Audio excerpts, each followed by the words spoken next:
The city glittered the way it always did for him, polished, obedient, expensive. From the back seat of a blacked-out sedan, he watched it slide past the window like a reward he'd already earned. Glass towers reflected one another endlessly, as if the world itself had learned how to admire him back. Every street below his office bore the mark of something he'd funded, acquired, or reshaped. Tonight was his gala, another celebration of legacy. Another night where people would clap for the version of him they preferred: controlled, untouchable, complete. Inside the car, his phone buzzed. 5 minutes, sir, his assistant said through the speaker. Press is already set. The donors are excited. He nodded once, even though no one could see him. Good. That was the word he used for everything now. Good. Fine. Handled. He adjusted the cuff of his suit, fingers steady, practiced. There had been a time when his hands shook before events like this, not from nerves, but from anticipation, from hope. That version of him was long gone. The driver slowed near the venue, where cameras already flared against the night. Red carpets, security, familiar faces dressed in borrowed confidence. A foundation bearing his name, a cause he believed in, a life that looked full from a distance. And yet, as the car came to a stop, a strange emptiness settled in his chest, the kind that didn't announce itself loudly, but lingered like an unanswered question. Across the city, in a smaller, quieter part of town, a woman stood in front of a mirror that didn't flatter. She smoothed her dress with both hands, not because it wrinkled easily, but because she needed something to do with the nervous energy buzzing through her body. The fabric wasn't designer. It wasn't meant for ballrooms. But it was clean, simple, and chosen carefully. Behind her, a little girl sat on the edge of the bed, swinging her legs. "Mommy," the girl asked softly, "is it a party or a quiet party?"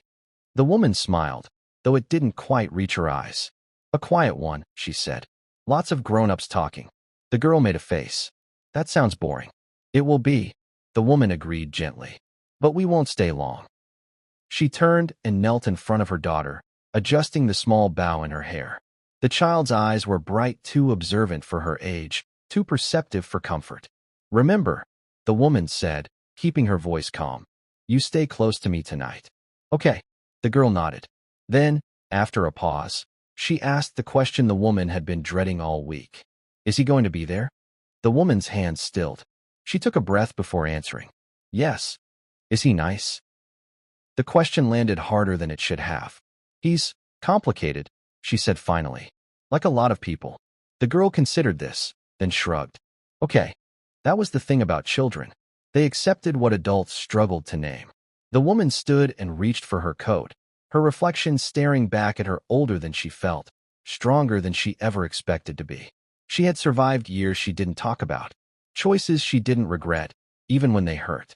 Tonight wasn't about revenge. It wasn't about closure. It was about necessity. Her phone buzzed with a reminder she didn't need. Gala. 8 p.m. She looked down at her daughter, who was now humming to herself, blissfully unaware of how fragile the night ahead truly was. "Ready?" the woman asked. The girl smiled. "Yeah." As they stepped out into the evening, the woman felt the familiar pull between fear and resolve. The truth she had carried quietly for years was about to enter a world built on silence and power. Across the city, beneath crystal chandeliers and flashing lights, the man stepped onto the red carpet, applause washing over him like rain. Neither of them knew it yet, but in less than an hour, a single word would collide their lives and nothing would ever be contained again. Have you ever delayed telling the truth because you were afraid of what it might change? The ballroom shimmered with a kind of perfection that felt rehearsed. Crystal chandeliers spilled light like liquid gold over marble floors. Waiters moved in smooth, silent arcs, trays balanced with surgical precision. Laughter rose and fell in controlled bursts, the sound of people who knew they were being seen. At the center of it all stood him. He accepted handshakes, nodded through praise, smiled when cameras flashed. His name floated through the room like currency, spoken with admiration, sometimes awe, occasionally envy. Visionary. Philanthropist. Self-made. Someone raised a glass. A speech began. Applause followed. He listened, detached, already thinking about the next obligation. Another donor. Another promise. Another polished version of himself offered to the world. Then, at the edge of his awareness, something shifted. Not loud, not dramatic, just wrong. He felt it before he saw it, a tug, light but insistent, at the hem of his jacket. He looked down. A little girl stood there, her small fingers curled into expensive fabric she had no business touching. Her eyes were wide, curious, searching his face with an intensity that made his chest tighten for reasons he couldn't immediately explain. Security started forward instinctively. But before anyone could react, the girl tilted her head and spoke. "Daddy." The word was soft, barely louder than the clink of glasses nearby. But it landed like thunder. The room didn't stop. Music continued. Conversations rolled on. Somewhere, someone laughed. But for him, everything collapsed inward. His breath caught. His vision narrowed. The world seemed to tilt, as if gravity had briefly forgotten its job. Daddy? No one had called him that in years. No longer than that. His mouth opened, but no sound came out. Across the room, the woman froze. She had only looked away for seconds, just long enough to greet someone, to steady herself, to remind her heart to behave. When she saw her daughter standing there, of all places her blood ran cold. "Sweetheart," she started, already moving forward. Too late. He was staring at the child now, really looking. The curve of her cheek, the familiar set of her mouth, the way her eyes studied him, unafraid, expectant. Recognition didn't arrive gently. It slammed into him. The room blurred at the edges as memories surged, unwanted, uninvited. A different woman, a different time. A version of himself who still believed he could outrun consequences. The woman reached them, breath uneven, hands trembling despite her efforts to stay composed. "I'm so sorry," she said quickly, pulling the child back toward her. She didn't mean she just. Her voice faltered when their eyes met. Years fell away in an instant. He knew that face. Older, stronger, harder around the edges, but unmistakably hers. The crowd began to notice. Whispers rippled outward. Heads turned. Phones subtly lifted. "What's going on?" someone murmured. He straightened slowly, instinctively, the way he always did when pressure closed in. But this wasn't a boardroom. There was no strategy for this. Is this? No, it can't be. Did that child just? The woman swallowed, forcing herself to stand tall. "This isn't the place," she said quietly, her voice tight but controlled. "We can talk later." Later. The word echoed uselessly in his head. He looked down at the child again. She hadn't stopped watching him. "You look sad," she said simply. Something in his chest cracked. His voice broke. He cleared his throat. "What's your name?" She smiled. "Amara." The name hit him harder than the word Daddy had. Because suddenly, this wasn't a misunderstanding. It wasn't coincidence. It was a reckoning. Security hovered, unsure. Guests pretended not to stare while staring anyway. The woman placed a protective hand on her daughter's shoulder. "We should go," she said. He nodded numbly. Yes, you should." But as they turned away, he felt the weight of something irreversible settling over him. For the first time in years, his empire meant nothing. All he could see was a child disappearing into the crowd, and a truth he had buried standing alive in front of him. What would you do if the past you ran from suddenly called your name? By morning, the gala had already become a rumor. Not a headline, not yet, but a low hum moving through private channels. Text messages sent and unsent. Assistants whispering behind doors. A PR manager standing just a little too close. He sat at the head of his conference table, jaw tight, eyes fixed on a city skyline he'd once believed he owned. "What do we know?" he asked. His legal advisor hesitated. That alone was enough to irritate him. "There's no footage of the interaction itself," she said carefully. "But there are photos. The child near you. The woman approaching. People are speculating." "Speculation isn't truth," he snapped. "No," the PR manager said softly. "But it doesn't need to be." He exhaled through his nose, fingers steepled. This was a misunderstanding. A child made a mistake. The words sounded reasonable, clean, controlled. He clung to them. "Until we know otherwise," he continued. "This doesn't exist." No statements. No contact. Silence followed. "Sir," the assistant said, choosing courage over comfort, "the woman called this morning." His hand tightened almost imperceptibly. "And she didn't leave a message. Just said it was important." Important. Everything suddenly was. "Handle it," he said. Politely. Professionally. As the room cleared, he leaned back in his chair and closed his eyes. The truth pressed in anyway. Amara. Her eyes. Her voice. The way the name had unlocked something he'd sworn was sealed shut. He stood abruptly and crossed to the window, pressing his palm against the glass as if grounding himself. This was nothing. It couldn't be. Across town, the woman sat at her kitchen table, her coffee untouched. Amara was coloring on the floor, humming to herself, blissfully unaware of the tension vibrating through the room.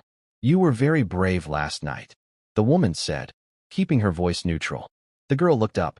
"I wasn't scared." "I know. Did I do something bad?" The question pierced deeper than any accusation could have. "No," the woman said immediately, kneeling down. "You didn't do anything wrong." "Then why did he look like that?" The woman hesitated. "Because the truth has weight," she thought. "And sometimes it hits all at once." "He was surprised," she said instead. "That's all." Amara nodded, accepting the answer for now. Then she asked, "Is he really my dad?" The woman closed her eyes. "Yes," she said softly. "He is." Silence stretched between them. "Will he come see me?" The woman swallowed. "I don't know." And that was the truth she feared most. Later that afternoon, her phone rang. An unfamiliar number. She stared at it for a long moment before answering. "Hello. This is his office," the voice said, crisp and distant. "He's unavailable, but he's been made aware of the situation." The phrase stung. "The situation?" she repeated quietly. "We're requesting discretion," the voice continued. "And time." Time. She laughed once sharp, humorless. "That's what he asked for last time, too." There was a pause on the line. "If he wants to pretend this didn't happen," she said, voice steady despite the tremor beneath it, "that's his choice. But my daughter isn't a rumor. She's real. We'll be in touch," the voice said. The line went dead. That night, he sat alone in his penthouse, the city glowing beneath him like a lie he'd learned to tell well. He poured a drink he didn't want and didn't touch. His phone buzzed. No message. Just a photo someone had sent anonymously. Amara at the gala, looking up at him. The image shattered his certainty, because denial was easier when the truth didn't have a face. And now, no matter how tightly he closed his eyes, he could still hear it. That small voice. That single word. Dad. The meeting room was deliberately neutral. Glass walls. Soft lighting. No artwork. No personal touches. It was the kind of space designed to make difficult conversations feel transactional, clean, distant, manageable. Nothing about this was manageable. He arrived first, standing instead of sitting, jacket folded neatly over the back of a chair. He'd rehearsed this moment all morning. Every sentence trimmed of emotion. Every reaction anticipated. Control was the goal. The door opened. She walked in with quiet confidence, Amara's hand tucked securely into hers. The child looked around curiously, unfazed by the sterile surroundings. "Wow," Amara said. "This place smells like soap." The woman almost smiled. He didn't. Because seeing them together, really seeing them, did something to his chest that no spreadsheet or courtroom ever had. "Thank you for coming," he said, defaulting to formality. She nodded. "You said it was necessary." "It is." They sat. Amara climbed onto the chair beside her mother, swinging her legs again, eyes darting between them. Silence settled thick, awkward, heavy with things unsaid. "I want to be clear," he began. "This conversation stays private." The woman met his gaze, unflinching. "My child isn't a scandal to be managed." He flinched despite himself. "I didn't say she was." "You didn't have to." Amara leaned forward, elbows on the table. "Are you mad at my mom?" Both adults froze. "No," he said quickly. "No, I'm not mad." "Okay," she said, satisfied. Then, after a beat, "You still look sad." The woman reached for her daughter's hand. "Sweetheart, why don't you draw for a bit?" Amara nodded and slid off her chair, settling in the corner with crayons provided far too late. Once she was distracted, the woman turned back to him. "You wanted this meeting," she said. "Say what you need to say." He exhaled slowly. "I need to understand why now." Her eyes hardened just a fraction. "Because I didn't need you before." The words landed sharp. "I built a life," she continued. "A stable one. I didn't come looking for you. I avoided it, actually." "Then why bring her to the gala?" he asked. "Because I ran out of options," she said simply. "And because she deserves to know where she comes from." That struck deeper than accusation ever could.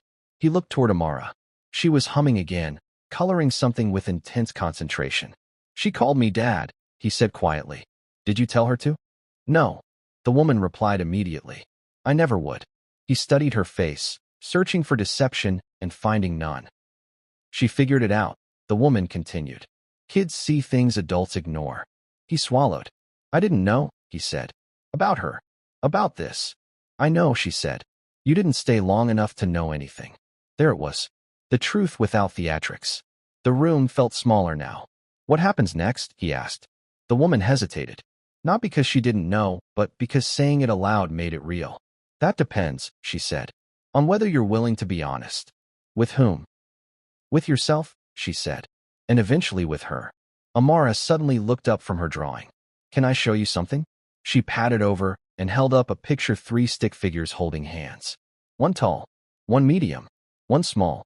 This is us, she said happily. He stared at the drawing far longer than necessary. I don't know if I can be what she thinks I am, he admitted quietly. The woman's voice softened, just slightly. None of us ever are. For the first time since the gala, the room wasn't filled with tension alone. There was something else now. Possibility. Dangerous. Fragile. Unavoidable. The rain started halfway through the afternoon. It streaked down the windows of the cafe like memory, uneven, insistent, impossible to ignore. They hadn't planned to be here. The meeting room had ended without closure, tension still thick in the air. But Amara had grown restless, and the woman Nia had suggested somewhere quieter. He hadn't argued. They sat at a small table near the window. Amara colored between them, humming softly. The ordinary setting felt wrong, like reality intruding where power once ruled. You always liked the rain, he said before he could stop himself. Nia looked up, startled. You remember that? I remember more than I let on, he admitted. She studied him for a long moment, then looked back out the window. Memory isn't the same as responsibility. Fair. She was born in April, Nia said quietly. You were in Singapore. The words cut without cruelty. I found out later, she continued. By then, you'd already decided who you were becoming. He didn't interrupt. He didn't defend himself. For once, he let the truth arrive unfiltered. I told myself I was protecting you, he said. That I wasn't ready. That love would only slow me down. And now? Nia asked. He hesitated. Now I know I was afraid. Amara looked up. Of what? They both froze. Of not being enough, he said softly. Nia swallowed. There were nights, she said, voice barely steady, when I held her and wondered if I should reach out. But every headline about you made it harder. You looked untouchable. I wasn't, he said. I was empty. Silence stretched. She asked about you, Nia continued. Not every day, just enough to hurt. He closed his eyes briefly. I'm not asking for anything, Nia said. Not money, not appearances, just honesty. Amara slid her drawing toward him again. This time, the figures had names written underneath. Mom, me, Dad. The word no longer felt like an accusation. It felt like an invitation. Outside, the rain kept falling, washing away what could no longer be hidden. It started with something small. A Saturday morning he didn't schedule. No assistants. No meetings. No press. Just a quiet park near Nia's apartment. Sunlight filtering through trees that didn't care who he was or what he owned. Amara ran ahead of them, her laughter light, unburdened like she hadn't inherited any of the heaviness the adults carried. She likes swings, Nia said. Could stay there for hours if you let her. He nodded. I used to too. That surprised her. She glanced at him, then back at her daughter. You never mentioned that. I didn't mention a lot of things, he said.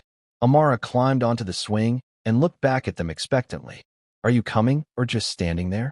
He hesitated, then stepped forward, pushing the swing gently. Higher. Again. Her laughter rang out, pure and uninhibited. Something in his chest loosened. You're good at that, Amara said seriously. At pushing swings. At smiling, she corrected. Nia watched from the bench, arms folded not defensively, but protectively. She had promised herself she wouldn't romanticize this. Wouldn't imagine permanence where none had been offered. And yet, later, they shared street food from a cart nearby. Grease-stained napkins. Messy fingers. Normalcy that felt almost unreal. This is the longest you've stayed, Nia said quietly. I didn't want to rush, he replied. Or run. That earned him a look measured, Searching. You're trying, she said. Not praise. Just truth. I am. Amara leaned against him without thinking, her head resting against his side. The contact was casual, unceremonious. It nearly undid him. He stayed still, afraid to scare the moment away. For the first time, he wasn't thinking about what he might lose, only about what he was slowly gaining. That evening, as he prepared to leave, Amara tugged his sleeve. Will you come back? He looked at Nia. She didn't answer for him. Yes, he said, if that's okay. Amara grinned. Good. Nia walked him to the door. This doesn't erase the past, she said softly. I know, he replied, but I don't want it to define the future either. She nodded. We'll see. It wasn't a promise, but it was close enough to hope. It didn't explode all at once. It unraveled. The first crack came quietly. An article published before dawn slipped into the business section like a whispered accusation. Billionaire philanthropist faces questions over secret child. By the time he saw it, the damage was already moving. Board members called emergency meetings. Sponsors paused donations. Advisors spoke in coded urgency optics, risk, containment. Someone had leaked just enough to make the story dangerous without making it clear. He stood in his office, staring at the city, phone buzzing nonstop. We can fix this, his PR manager said. But we need distance. Immediately. Distance from what? He asked. From them. The word tasted wrong. Across town, Nia found out the way she always did through someone else. Her phone rang while she was packing Amara's lunch. I saw the news, her sister said without greeting. Nia, what's happening? Nia's hand froze mid-motion. By the time she opened the article, her chest felt tight. They didn't name her. They didn't name Amara. But they didn't have to. That afternoon, Amara came home from school quiet. Why did my teacher ask if I was famous? She asked. Nia's heart sank. That evening, he showed up unannounced. Nia opened the door and saw his face drawn, guarded, already bracing. You should have told me, she said. I didn't know it would leak. But you knew it could. Silence stretched, sharp and dangerous. My team thinks it's best if we keep some space, he said carefully. Nia laughed soft, disbelieving. Space. I'm trying to protect her, he said. No, she snapped. You're trying to protect yourself. The words hit hard because they were true enough to hurt. I chose her, he said. I'm here. For how long? Nia shot back. Until it costs too much? Amara stood in the hallway, listening. Stop, Nia said suddenly, her voice breaking. Just stop. I won't let her be collateral damage. He took a step forward. That's not what this is. Then why does it feel like you're already backing away? He had no answer that didn't sound like fear. I can't lose everything, he admitted quietly. Nia stared at him. That's the difference between us, she said. I already did. The door closed softly between them. That night, Amara cried herself to sleep for the first time since the gala. And he sat alone in his penthouse, watching the city that once felt like victory and now felt like punishment. For the first time, love didn't feel powerful. It felt fragile, and it felt like it was slipping through his fingers. The city was quieter at night when he stopped trying to conquer it. He sat alone in his penthouse, suit discarded, tie loosened, the walls around him too large for the silence they held. The article had multiplied commentary layered over speculation, judgment dressed up as concern. But none of it hurt like the image replaying in his mind. Amara's face in the hallway. Listening. Learning too early how adults fail. His phone buzzed again. Another advisor. Another strategy. He ignored it. For the first time, the question wasn't what he would lose, but who. He poured a glass of water, hands unsteady. Power had always been his shield. Now it felt like a prison. He remembered the park, the swing, the way Amara had leaned against him without fear, and Nia standing at the door, asking for nothing but honesty. He picked up his phone and typed. Deleted. Typed again. I was wrong. Too small. I'm afraid, but I won't run. Closer. He pressed call before he could change his mind. Across town, Nia sat on the edge of Amara's bed, stroking her daughter's hair. The house felt heavier now, like it remembered disappointment. Her phone rang. She almost didn't answer. Hello. I'm not calling to manage this, he said immediately. I'm calling because I failed you. And her. Silence. I spent my life protecting everything except what mattered, he continued. If being in her life costs me everything else, then that's the cost. Nia closed her eyes. You don't get to say that lightly, she said. Not now. I know, he replied. That's why I'm showing up tomorrow. Publicly. Honestly. No lawyers. No conditions. Her breath caught. You don't have to do that. I do, he said. For her. And because I love you and I never should have walked away. The word hung between them. Love. Nia didn't respond right away. Then, quietly, she said, if you do this, there's no pretending afterward. I'm done pretending. The press conference was packed. Cameras flashed. Microphones crowded the podium. Speculation buzzed like electricity. He stepped forward alone. No notes. No handlers. I've spent my life controlling narratives, he began. Today, I'm done doing that. The room stilled. Yes, I have a daughter, he said. Her name is Amara. And she changed my life the moment she spoke. Gasps. Murmurs. I failed her once, he continued, voice steady but raw. I won't do it again. At the back of the room, Nia stood with Amara's hand in hers. Amara looked up at the screen, then at Nia. He's not sad anymore. Nia smiled through tears. No, he's brave. Later, away from cameras, he knelt in front of Amara. I can't change the past, he said gently. But I'm here now, if you want me. Amara studied him seriously. Then she stepped forward and wrapped her arms around his neck. Hi, Dad, she said. This time, the word didn't collapse his world. It rebuilt it. He stood and looked at Nia, really looked. I don't need perfection, she said softly. Just truth. You have it, he replied. All of it. They didn't rush.